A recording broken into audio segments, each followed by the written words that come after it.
بالعلم بل بالأدب تنال أعلى الرتب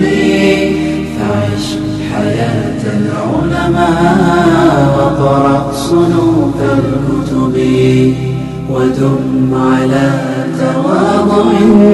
لا تفتخر بالنسب كفاك أن تخرج من دنيا. السلام عليكم ورحمة الله وبركاته. دمان walaalaha muslimiinta meel walba ay joogaan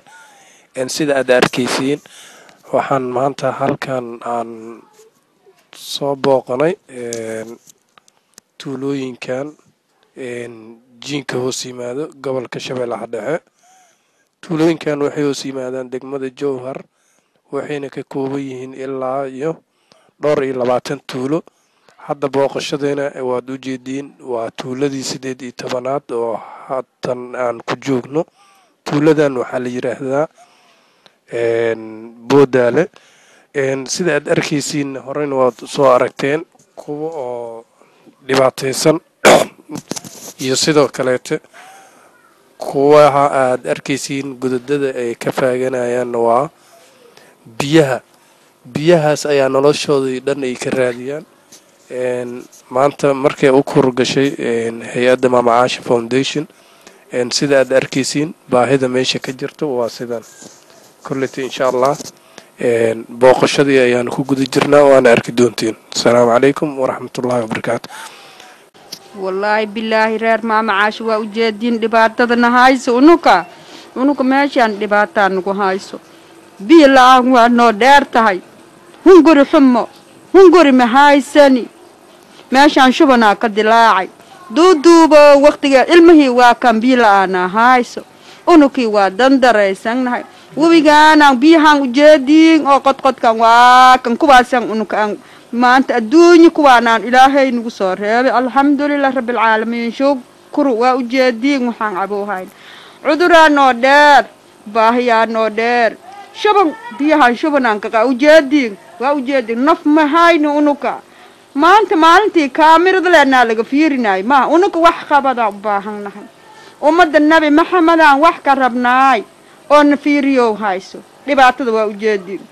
shuban waana laay ilaaha joogo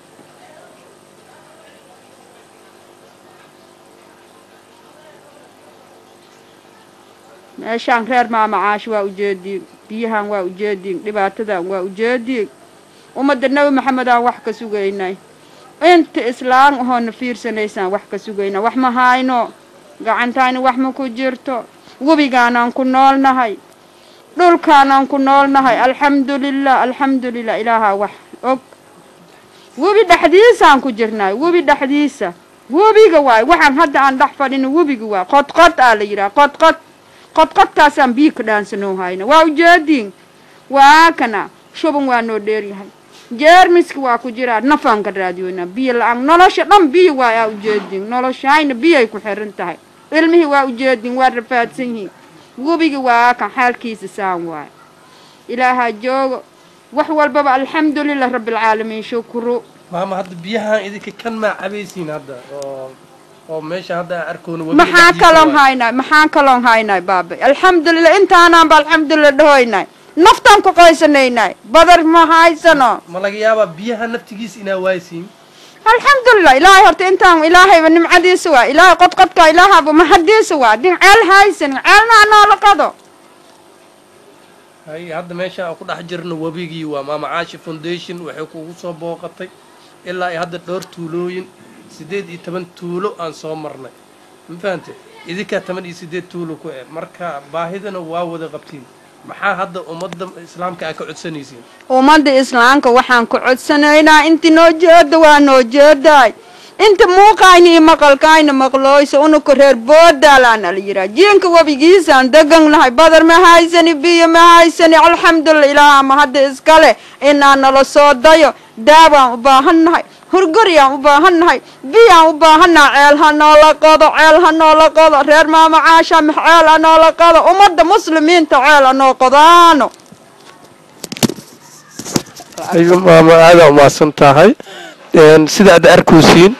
hay-adda Maama Caasha Foundation waxaan u korgalnay si aan u ogaano dadkan